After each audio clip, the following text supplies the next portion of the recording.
Reading for 30 minutes so I can speak better. Alright. Despite the murderous nature of the plot he hoped to devise, the thoughts of Psychtail, the Tlaxu face dancer, returned again and again to rueful compassion. I shall regret causing death and misery to Muad'Dib, he told himself. He kept this benignity yeah, benignity carefully hidden from his fellow conspirators. Such feelings told him, though, that he found it easier to identify with the victim than with the attacker, a thing characteristic of the Tlaxalu. Six Psychtail stood in bemused silence, somewhat apart from the others. The argument about the psychic poison had been going on for a time now. It was energetic and vehement, but polite in that blindly compulsive way that adepts of the great schools always adopted for the matters close to their dogma. When do you think you'd have him skewered? Right then you find them unwounded. That was the old Reverend Mother of the Bene Gesserit, gay as Helen Mohiman, their hostess on the Wallach IX, or Ix. She was a black-robed figure, a witch crone seated in a floated chair at Scythel's left. Her abahood had been thrown back to expose a leathery face beneath silver hair. Deeply pocketed eyes stared out of skull mask features. They were using a Mira Bahasa language. Honed, phalange, consonants, and joint vowels. It was an instrument for conveying fine emotional subletities. Edric, the guild steersman, replied to the Reverend Mother, now with a vocal curtsy contained in a sneer. In a sneer. A lovely touch of disdainful politeness. Scythiel looked at the guild envoy. Edric swarmed in a container of orange gas only a few paces away. His container sat in the center of the transparent dome which the Bene Gesserit had built for this meeting. The guildsman was an elongated figure. I'm so gassy. Vaguely humanoid with thin feet and hugely fanned membranous hands. A fish in a strange sea, his tank's vent emitted a pale orange cloud rich with the smell of geratinic spice, melan. If we go on this way, we'll die of stupidity. That was the fourth person present, the potential member of the conspiracy, Princess Urlan, wife, but not maid. Psychtail reminded himself of their mutual foe. She stood at a corner of Edric's tank, a tall blonde beauty, splendid in a robe of blue whale fur and a matching hat. Gold buttons glittered at her ears. She carried herself with an aristocrat's hauteur, but something in the absorbed smoothness of her features betrayed the controls of her Bene Gesserit background. Ooh, I had no idea she was of Bene Gesserit background. I already feel myself learning a lot of words. Scythel's mind turned from the nuances of language and face to nuances of location. All around the dome lay hills mangy with melting snow, which reflected mottled wet blueness from the small blue-white sun hanging in the meridian. Why this particular place? Psychtail wondered. The Bene Gesserit seldom did anything casually. Take the dome's open plan. A more conventional and confining space might have inflicted the guildsman with claustrophobic nervousness. Inhibitions in his sight were those of birth and life off planet in open space. To have built this place especially for Edric, though, what a sharp finger that pointed at his weakness. But here, Psychtail wondered, was aimed at me. You have nothing to say for yourself, Psychtail? The Reverend Mother demanded. You wish to draw me into this fool's fight? Psychtail asked. Very well. We're dealing with a potential messiah. You don't launch a frontal attack upon such a one. Marty Drum will defeat us. They all stared at him. You think that's the only danger? The Reverend Mother demanded, voice wheezing. Scytale shrugged. He had chosen a bland, round-faced appearance for this meeting, jolly features and vague, full lips, the body of a bloated dumpling. It occurred to him now, as he studied his fellow conspirators, that he had made an ideal choice, out of instinct perhaps. So essentially, what's happening right now is like the group of important people, Reverend Mother, Spacing Guilds, and this dude Sightailed, they're all meeting to discuss like the dangers of Muad'Dib due to his monopoly on spice and essentially control of the known universe as of now, along with his manipulated Fremen.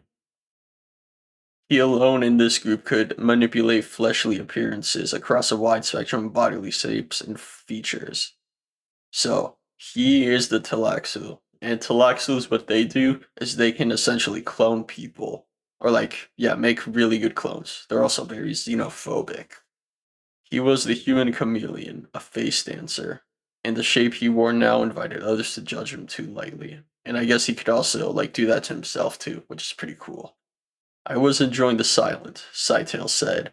Our hostilities are better left unvoiced. The Reverend Mother drew back, and Sightale saw her reassuring him. They were all profound of products of profound Prana Bindu training, capable of muscle and nerve control that few humans ever achieved. But Sightale, a face dancer, had muscles and nerve linkages the others didn't even possess, plus a special quality of simpatico, a mimic's instinct which he could put on the psyche of another as well as the other's appearance. Sightale gave her enough time to complete the reassessments, said, poison. He uttered the word with the antonals, which said he alone understood its secret meaning.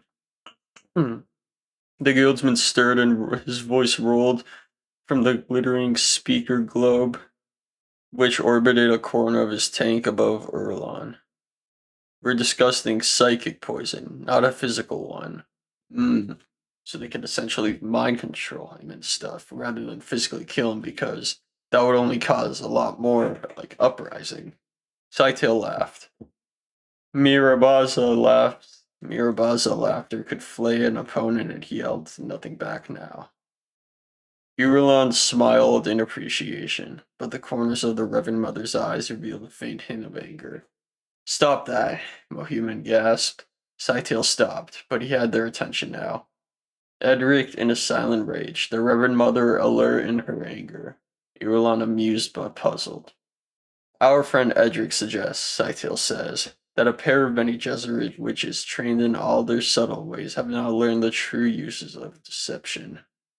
Mohuman turned to stare out at the cold hills of her Bene Gesserit homeworld. She was beginning to see the vital things here, Sightale realized. That was good, Irulan thought. Was another matter. Are you one of us or not, Sightale? Edric asked. He stared out of his tiny rodent eyes. My allegiance is not your issue, Sightale said. He kept his attention on Irulan. You're wondering, princess, if this was why you came to all those parsecs, risk too much. She nodded in agreement. Was it to bandy plateaus with a humanoid fish or dispute of a fat Tilaxlu face dancer? Sightale asked. She stepped away from Edric's tank, shaking her head in annoyance at the thick odor of melange. Edric took this moment to pop a melange pill into his mouth. He ate the spice and breathed it in, and, no doubt, drink it, Sightale noted. Understandable, because the spice hiding in steers in its prescience gave him the power to guide a guild highliner across space at translight speeds. With spice awareness, he found that the line of the ship's future which avoided peril. Okay, that's great to know. That does really make sense, because rather than light speed like Star Wars, what they would do is they would just like find the most like efficient. They would go fast, but not through a different dimension like Star Wars. Rather, they just safely guide their way through. That is great to know. I can feel myself getting smarter.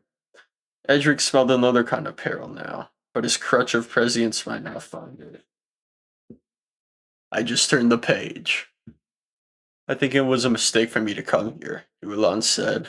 The Reverend Mother turned, opened her eyes, closed them, a curious reptilian gesture. Scytale shifted his gaze from Roland to the tank, inviting the princess to share his viewpoint. She would, Scytale knew, see Edrix as a repellent figure. The bold stare, those monstrous feet and hands moving softly in the gas. The smoky swirling of orange eddies around him. She wondered about his sex habits, thinking how odd it would be to mate with such a one. Even the field force generator, which recreate for Edric the weightlessness of space, would set him apart from her now. Princess, Scytale said, because of Edric's here, your husband's oracular sight cannot stumble upon certain incidents, including this one, presumably. Presumably, Irulan said. Eyes closed, the Reverend Mother nodded. The phenomenon of prescience is poorly understood even by its initiates, she said. I'm a full guild navigator and have the power, Edric said. Again, Reverend Mother opened her eyes. This time she stared at the face dancer, eyes probing with that peculiar Bene Gesserit intensity. She was weighing minutiae. No, Reverend Mother, Scytale murmured. I am not as simple as I appear. We don't understand this power of second sight, Roland said. There is a point. Edric says, my husband cannot see, know, or predict what happens within the sphere of a navigator's influence, but how far does that influence extend? There are people and things in our universe which I know only by their effects, Edric said, his fish mouth held in a thin line. I know they have been here, there, somewhere. As water creatures stir up the currents in the passage, so the prescience stir up time. I have seen where your husband has been. Never have I seen him nor the people who are truly share his aims and loyalties. This is the concealment in which an adept gives to those who are his. Urulon is not yours, Scytale said, and he looked sideways at the princess. We all know why the conspiracy must be conducted only in my presence, Edric said. Using the voice mode for describing a machine, Urulon said, you have your uses, apparently. She sees him for now for what he is, Scytale thought. Good. The future is a thing to be shaped, Scytale said. Hold that thought, princess. Urulon glanced at the face dancer. People who share Paul's aims and loyalties, she said. Certainly of his Fremen legionaries, then. Where is Cloak? I have seen him prophecy for them. Heard their cries of adulteration for their Mahdi. It occurred to her, Scytale thought, that she is on trial here. That a judgment remains to be made which could preserve her or destroy her. She sees the trap we set for her.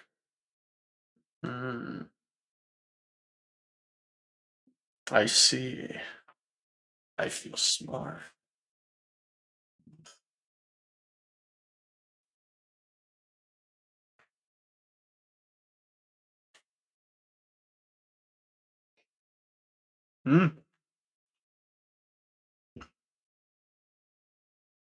Ooh, sour. Momentarily, Scytale's gaze locked with that of the Reverend Mother's, and he experienced the odd realization that they had shared this thought about Urulon. The Bene Gesserit, of course, had briefed their princess, primed her with the lie adored.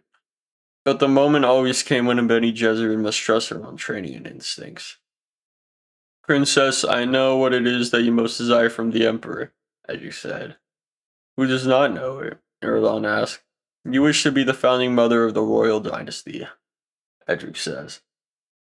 As though he had not heard her. Unless you join us, that will never happen. Ooh, they want her there too, so they can manipulate Paul and take him down. Alright. Take my oracular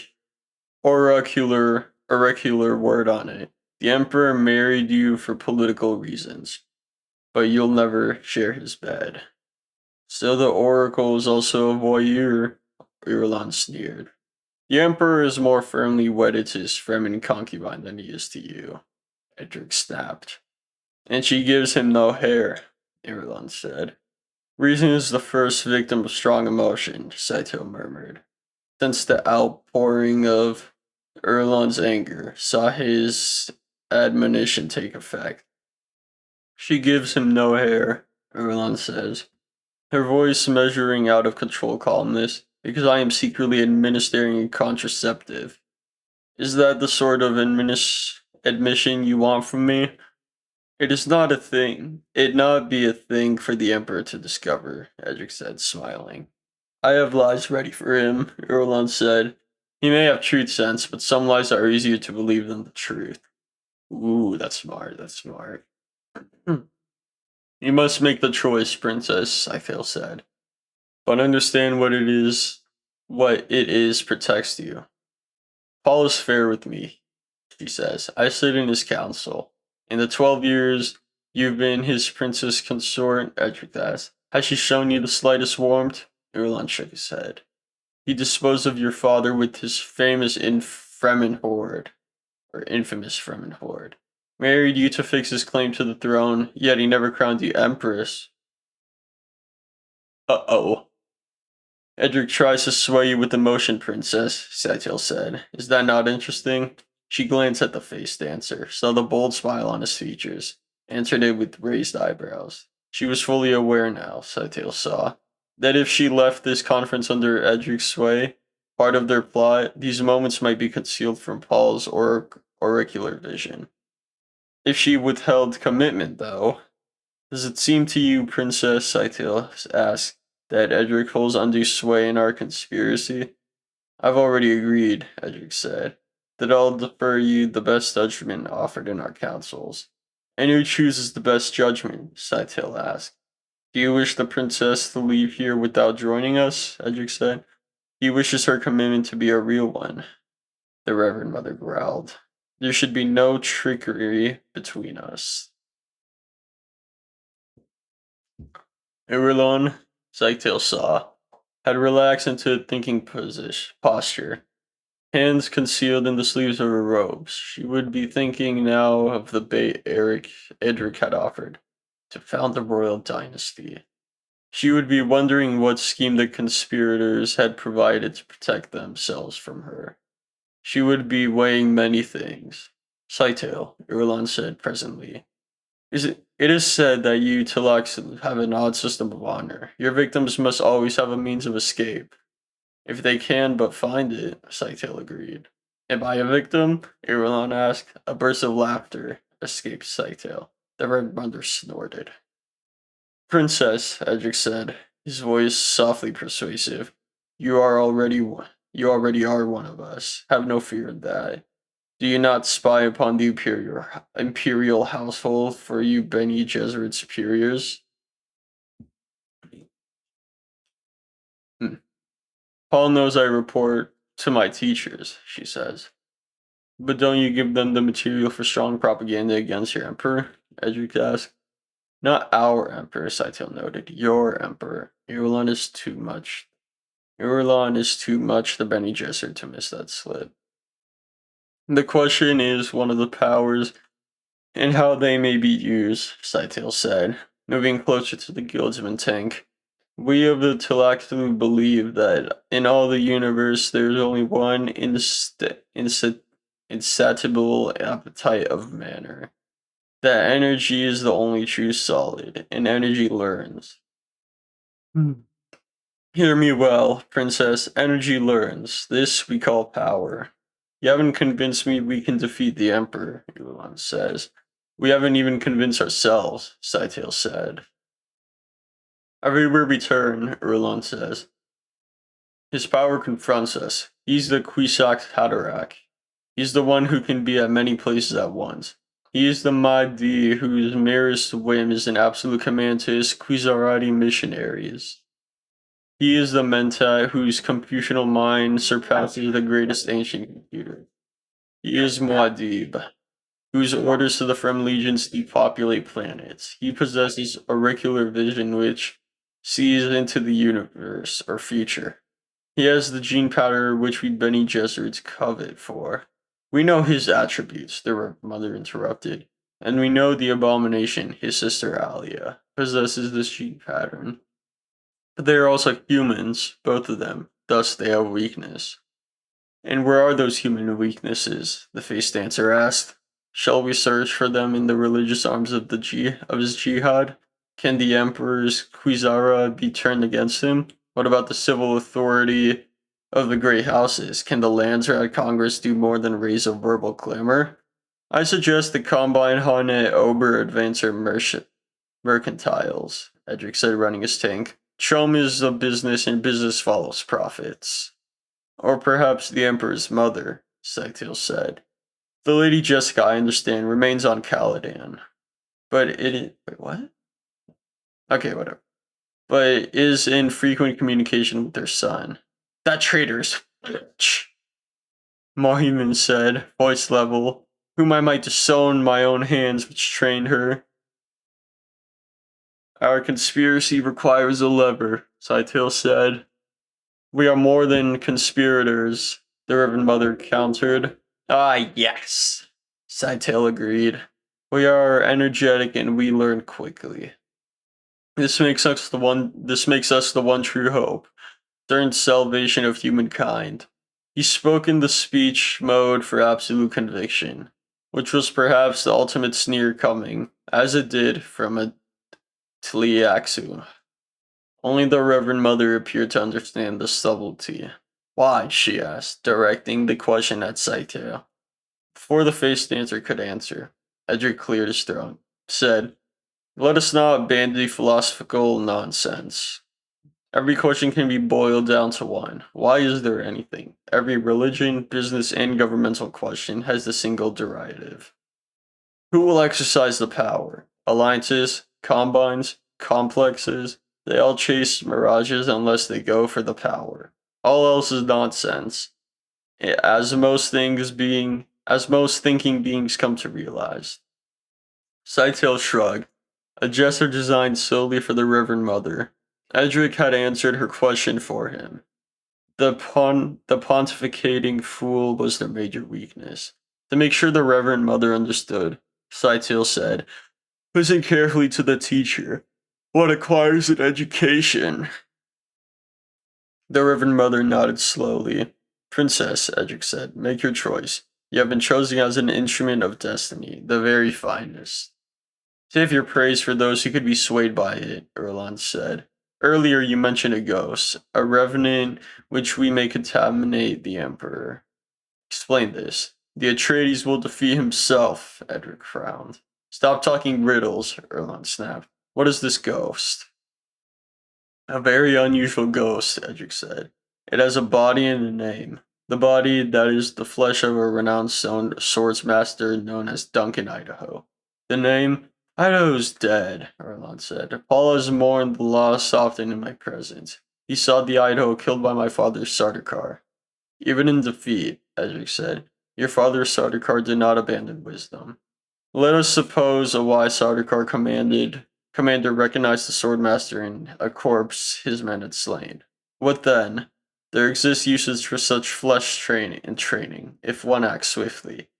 A Telexil Gola, Erlan whispered, looking sideways at Psychtail.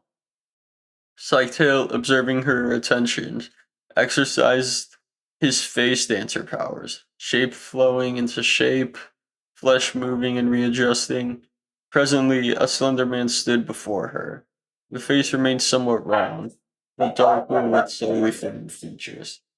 High cheekbones formed shells for eyes and with definite hepatic folds. The hair was black and unruly, a gola of this appearance, Edric said, pointing to Scythe, or merely another face dancer, asked.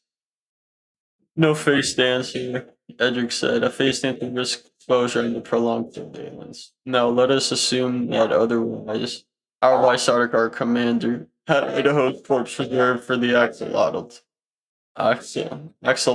tanks.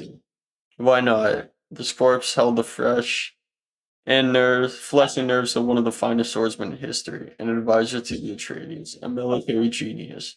What a waste to lose all that training and ability when it might be revived as an instructor for the Sardaukar. I heard not a whisper of this, and I was one of my father's confidences, Erlon said.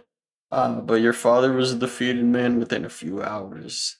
You have insulted the new emperor, Edric said. Was it done? He demanded, with a maddening air of com- complacency. Edric said, "Let us presume that our wise Sardaukar commander, knowing the need for speed, immediately sent the preserved flesh of Idaho to the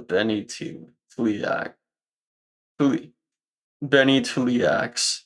Let us suppose further that the commander and his men died before conveying this information to your father, who couldn't have made much use of it anyway. There would remain then a physical fact, a bit of flesh which had been sent out to the Talaxalu. There was only one way for it to be sent, of course, on a Highliner. We of the guild naturally know every cargo we transport. Learning of this one, would we not think it's additional wisdom to purchase this gold as a gift befitting an emperor? Learning of this one, would we not think it additional wisdom to purchase the gold as a gift befitting an emperor? You've done it then, Drillman said. Saito, who had resumed his roly-poly first appearances, said, As our long-winded friend indicates, we've done it. How has Idaho been conditioned? Roland asked. Idaho, Edric said, looking at Telexu. Do you know of an Idaho, Saito? We sold you a creature called Hyde, Saito said. Ah, yes, Hyde, Edric said. Why did you sell him to us? Because we once read a Kwisatz Haderach of our own, Saito said. With a quick movement of her head, the Reverend Mother ended up looking at him. You didn't tell us that. You didn't ask, Satil said. How did you overcome your Kwisatz Haderach? Roland asked. A creature who has spent his life creating one particular representation of a self-dom will die rather than become the antithesis of that representation, Saito said. I do not understand, Edward ventured. Killed himself, the Reverend Mother growled. Follow me well, Reverend Mother, Saito warned, using a voice mode which said, You are not a sex object. I've never been a sex object, cannot be a sex object. The Tilaxu waited for the blatant emphasis to sink in. She must not mistake his intent. Realization must pass through anger into awareness that the Tilaxu certainly could not make such an accusation, knowing as he must be the breeding requirements of the sisterhood. His words, though, contained a gutter insult, completely out of character for Talaxin. Swiftly, using the Mirabasa placative mode. Edric tries to smooth over the movement. Sidetail, you told us you sold Hyde because you shared our desire on how do you use him. Edric, you will remain silent until I give you permission to speak, Sidetail said. And the guildsmen started to protest. The Reverend Mother snapped. Shut up, Edric. The guildsman drew back into his tank in flailing agitation. Our own transient emotions aren't pertinent to a solution of the mutual problem, Cynthia said. They cloud reasoning because the only relevant emotion is basic fear which brought us into this meeting. We understand, everyone said, glancing at the Reverend Mother. You must see the dangerous limitations of our shield, Saito said. The Oracle cannot chance upon what it cannot understand. The Oracle cannot chance upon what it cannot understand. You are devious, Saito, Roland said. How devious she must not guess, Saito thought. When this is done, we will possess the Kwisatz Haderach we can control. These others will possess nothing. What was the origin of your Kwisatz Haderach? The mother asked. We dabbled in various pure essences, Saito said. You're good and pure evil. A pure villain who delights only creating pain and terror can be quite educational. The old Baron Harkonnen, our Emperor's grandfather. Was he a intellectual creation? Nevertheless, not one of ours, Saito said. But then nature often produces creations deadly as ours. We merely produced them under conditions where we could study them. I will not be passed by and treated this way, Edric protested.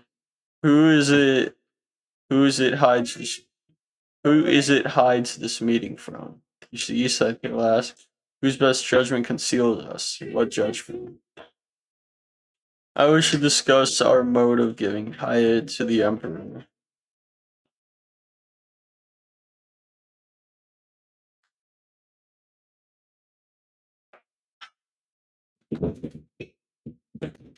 I wish to discuss our mode of giving Hyatt to the Emperor. Edric insisted. It is my understanding that Hyatt reflects the old morality that the Atreides learned on his bird world.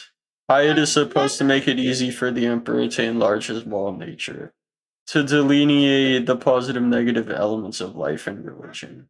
Scythiel smiled, passing a benign gaze over his companions.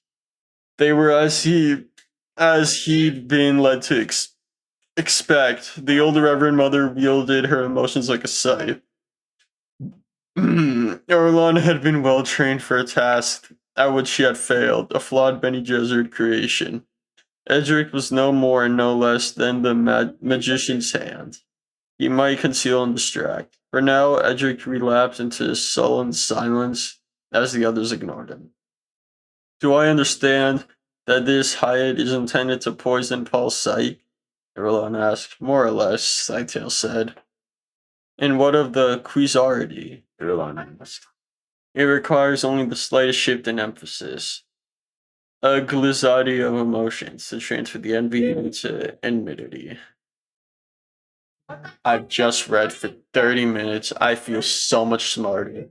Okay, bye.